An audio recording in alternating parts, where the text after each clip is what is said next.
sudah otomatis di kapasitor ini pun keluar tegangan sebesar 5,2 volt.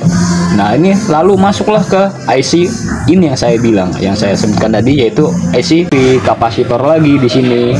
Barulah masuk ke baterai ya. Ketika kita cek konektor bagus, fleksibel bagus, jalur fibus bagus, tetap tidak mau dicas ya. Itu pelaku utamanya biasanya sih ada di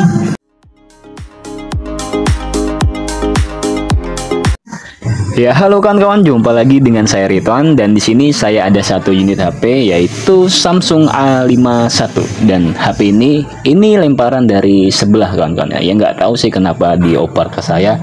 Ya mungkin orangnya sudah benar-benar pusing ataupun memang nggak tahu ya. Yaudah, itu nggak jadi masalah. HP ini kasusnya dia tuh not charging atau nggak bisa dicas gitu kawan-kawan ya.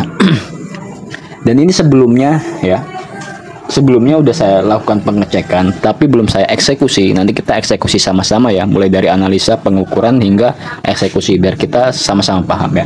Ini sudah saya analisa, saya sudah ukur sebagian, mulai dari konektor, fleksibel hingga jalur fibus itu semua bagus. Konektor bagus, fleksibel bagus, dan fibus pun normal. Keluar output sebesar 5 volt lah kurang lebih itu. Nah, kalau dari konektor, fleksibel hingga fibus itu bagus, itu HP seharusnya mau dicas kawan-kawan ya. Nah, tapi kali ini di sini ini konektor bagus, fleksibel bagus, hingga fibus dia juga normal, tetap tidak mau dicas. Nah, itu permasalahan yang yang kadang buat kita bingung kawan-kawan ya. Tapi untuk itu sebelumnya kita coba lakukan pengecekan ya. Kita lihat konsumsi arusnya di smart USB kawan-kawan ya. Ini berapa konsumsi arusnya, langsung aja ya. Ini kita lepas dulu soket baterainya, lalu kita pasang lagi ya. Kita pastikan semua soket itu terpasang dengan rapat, oke? Pastikan rapat soketnya. Lalu kita colokkan kabel Type C. Kita lihat, oke, tercolok. Dan untuk di layarnya ini tidak ada tampilan apapun ya, tidak ada persentase baterai ya. Dan untuk di smart USB pun ini kalian bisa lihat, ini di nomor 1 dia tidak menunjukkan konsumsi arus sama sekali. Ini 0 ampere ya. Nah, dia nggak masuk sama sekali kawan-kawan ya. Padahal tadi sebelumnya sudah saya ukur, mulai dari konektor, fleksibel hingga fibus itu bagus kawan-kawan. Nah, untuk ini kawan-kawan ya, kasus yang seperti ini ya cukup bingung ya. Tapi kita coba lakukan pengecekan sekali lagi ya, mulai dari konektor, fleksibel hingga fibus. Kita pastikan ya kalau memang ini benar-benar normal, mulai dari konektor hingga fibusnya. Ya, sampai kita menemukan di mana letak permasalahannya kawan-kawan ya. Kita mulai dari yang paling kecil dulu. Oke kawan-kawan ya, kalau kita melakukan analisa terhadap pada HP kerusakan suatu handphone ya, kita usahakan kita analisa, kita cek dari mulai yang terkecil dulu ya. Jadi kita jangan langsung vonis ke sana ke sini dulu ya. Kita coba lakukan pengecekan mulai dari konektor casnya dulu, apakah memang ini rusak atau normal. Oke, caranya seperti ini kawan-kawan ya. Kita lepas aja dulu soket ini ya. Soket mainboardnya ya, kita lepas di sini. Lalu kita seperti biasa ya, untuk pengukuran konektor cas kita menggunakan multitester digital maupun analog sama-sama bisa. Dan untuk ininya kita pakai volt DC ya, di skala volt DC ya. Oke. Lalu setelah itu untuk multitester yang hitam kita bisa tempelkan di ground. Oh ya, sebelumnya kawan-kawan ya, kalau untuk mengecek konektor itu kita juga harus mencolokkan USB ya. Kita harus colokkan casan karena kita mau lihat output yang keluar dari konektor cas ini ada atau enggak gitu. Jadi kita harus colokkan casannya, colokan. Nah, setelah tercolok kawan-kawan ya, lalu kita pasangkan prof yang hitam ini ke ground. Kita cari groundnya di sini aja. Kalau kita bingung groundnya ada di mana ya, seperti yang saya sampaikan sebelumnya, kita tempelkan aja di body ini. Ini sama seperti ground ya. Nah, lepas aja dulu.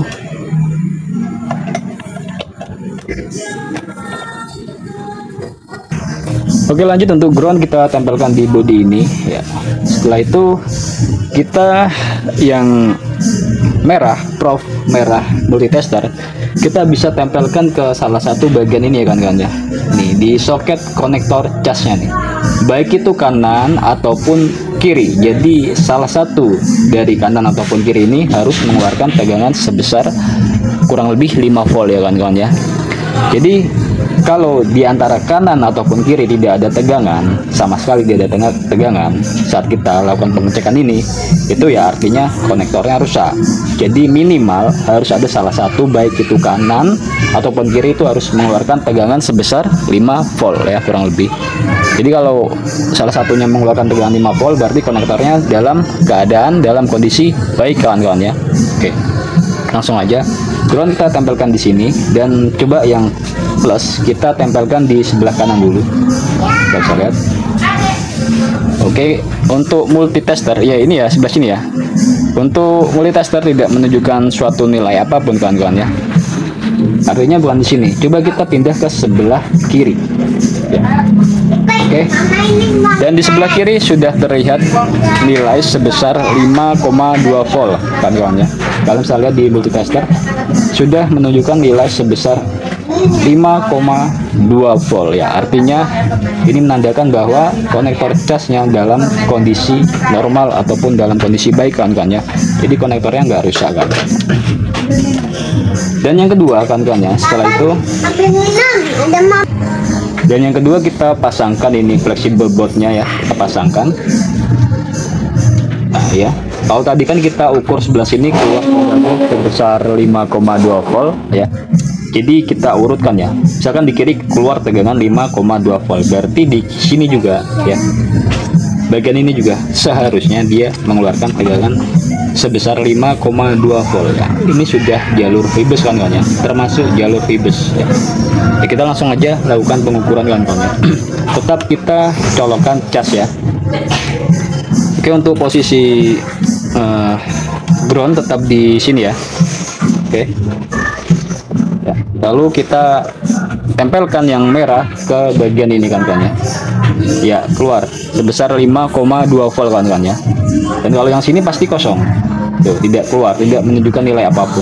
Dan yang di sini keluar sebesar 5,2 volt. Sama tadi juga di sini kan keluar 5,2 volt ya, di sini juga keluar juga 5,2 volt.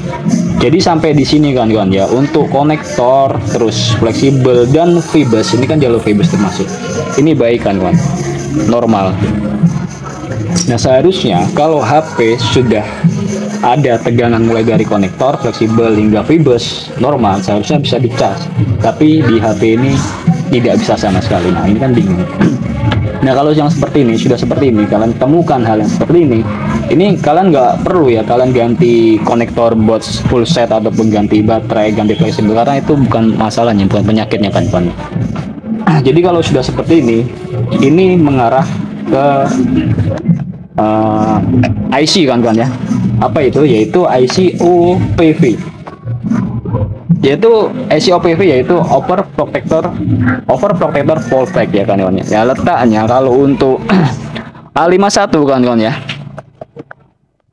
Untuk A51 ini ada di bagian ini kawan-kawan ya, di kaleng ini. Nah, di sini ini adalah letak IC OPV ini ya. Jadi mulai dari konektor ke fleksibel ke fibus bagus, lalu masuk ke kapasitor, IC OPV, kapasitor lagi di sini, barulah masuk ke baterai. Jadi kalau konektor bagus, fleksibel bagus, fibusnya bagus, IC OPV-nya rusak ya, itu nggak mau dicas gitu kawan-kawan ya. Nah, oke. Jadi kita langsung aja bongkar ini kawan-kawan ya.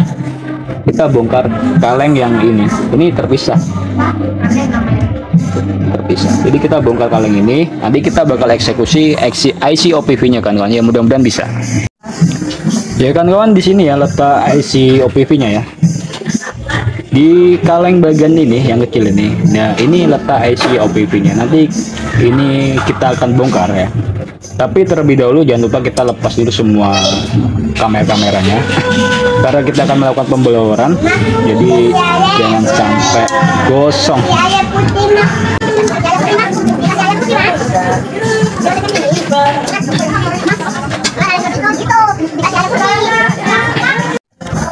Ya kan kawan, ini sudah saya lepas ya untuk kalengnya ya, kaleng penutupnya ya. Dan untuk bentuknya seperti ini kan kawan ya. Ya seperti ini.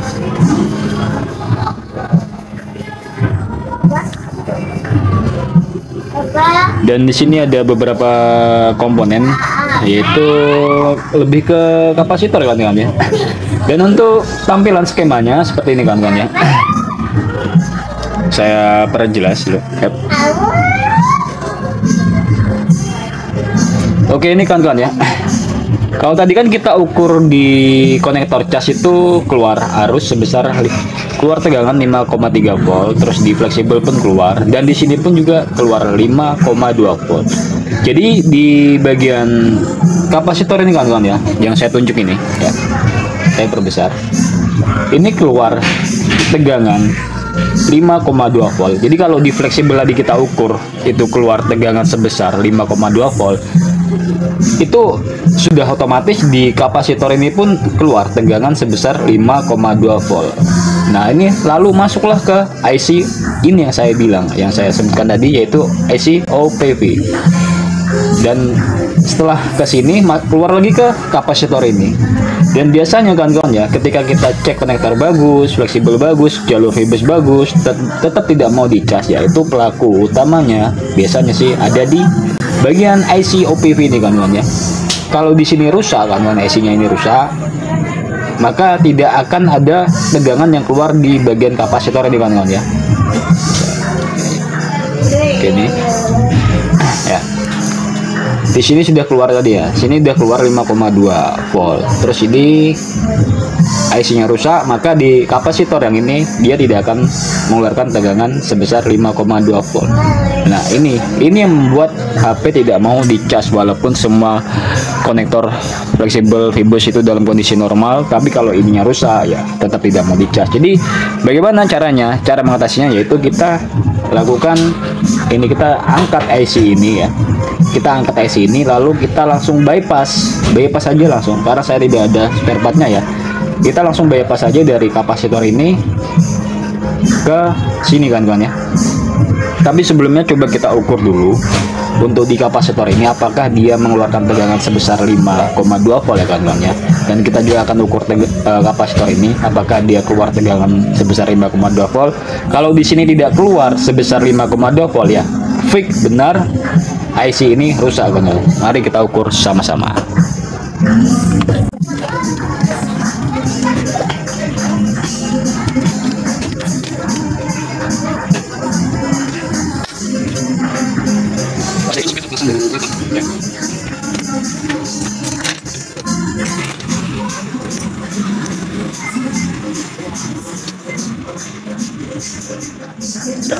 Ya oke kawan-kawan, langsung aja kita lakukan pengukuran. Jangan lupa kita sambil mencolokkan cas ya untuk HP-nya. Colokkan cas. Lalu seperti biasa untuk yang prof negatif kita tempelkan ke body, dan untuk yang positif kita sambungkan ke kapasitor tadi ya, kapasitor satu yang sebelum IC OPV tadi ya. Kita coba cek di kapasitor ini. Yap. Oke.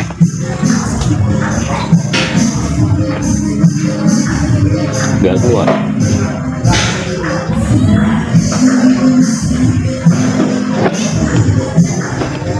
Sebesar 1. Ya coba kita ukur ulang kan ya. Ini karena kadang masuk kadang enggak ya setelah saya lepas kalengnya.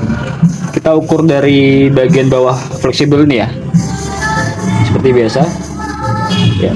Di sini keluar tegangan sebesar 1,6 volt ya. Seharusnya 5,2 ya. Seharusnya 5,2, tapi di sini 1,6 ya. Kalau kita ukur yang bagian ini ya, kawan-kawan ya.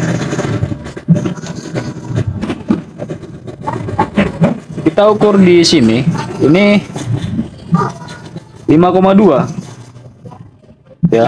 Tapi kalau di sini kita pasang ya, kita ukur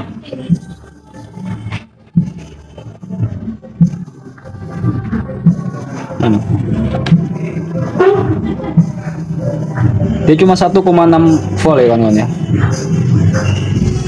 Ya, 1,6 volt. Lalu kita coba ukur di kapasitor ini.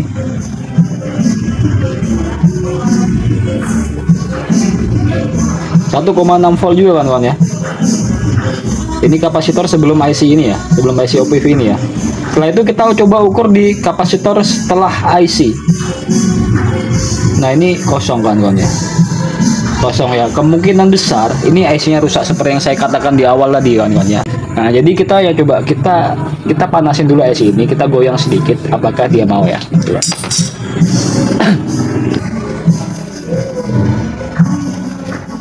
Ya, coba kita panaskan dulu IC ini.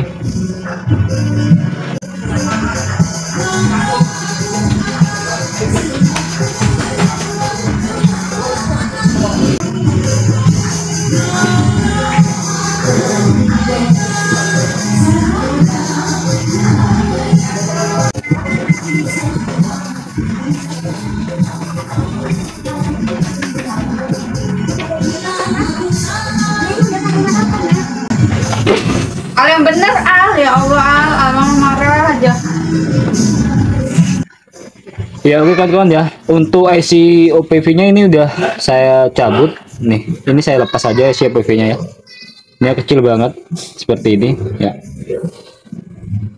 dan ini langsung saya bypass atau saya jumper nih dari kapasitor yang ini ya. Ini kapasitor sebelum IC OPV ini ya. Ini saya tadi kan saya cabut di sini IC-nya. Ini kapasitor sebelum IC OPV. Dari sini saya jumper ke kapasitor setelah IC OPV ini ya. Sesuai seperti yang ada di skema ini kawan-kawan ya. Nah, seperti ini. Saya jumper dari sini langsung ke sini karena ini saya lepas ya. Nah, ini langsung aja kita tes coba kawan-kawan ya. Langsung kita tes, kita pasang soket baterainya kawan-kawan ya. Apakah dia bisa langsung di jumper ya? Coba.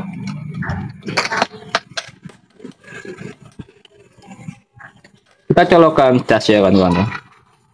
Ya, colokkan. Lihat. Kita lihat dah. Oke. Ini sudah muncul ya, muncul logo petir. Kita lihat dulu, kita tunggu dulu. Apakah dia muncul persentase baterainya? Ya. HP sudah menunjukkan persentase baterainya, artinya ini sudah selesai, dah down kan ya. Dan di sini di indikatornya, ini Smart UID sudah menunjukkan nilai konsumsi arus sebesar 1,9 ampere ya. Artinya ini pengecasan sangat baik kan ya. Oke. Jadi buat kawan-kawan di rumah, bila mana kalian dapati kasus yang sama seperti ini, ya ini nggak cuma di A51 aja ya, untuk di berbagai Android pun sama sih sebenarnya. Kalau konektor bagus, fleksibel bagus, fibers bagus, tapi tetap nggak mau dicas ya, bisa jadi biang keroknya ini nih. Ah, ini dia IC OPV ini kan ya, kecil banget. Ini dilepas aja terus di jumper aja dari kapasitor sebelum hingga ke sesudah ya. Seperti itu caranya kan ya. Oke, mudah-mudahan video ini bermanfaat buat kalian semua ya. Oke, saya rasa cukup dan saya rasa juga kalian paham ya. Oke, saya Iri.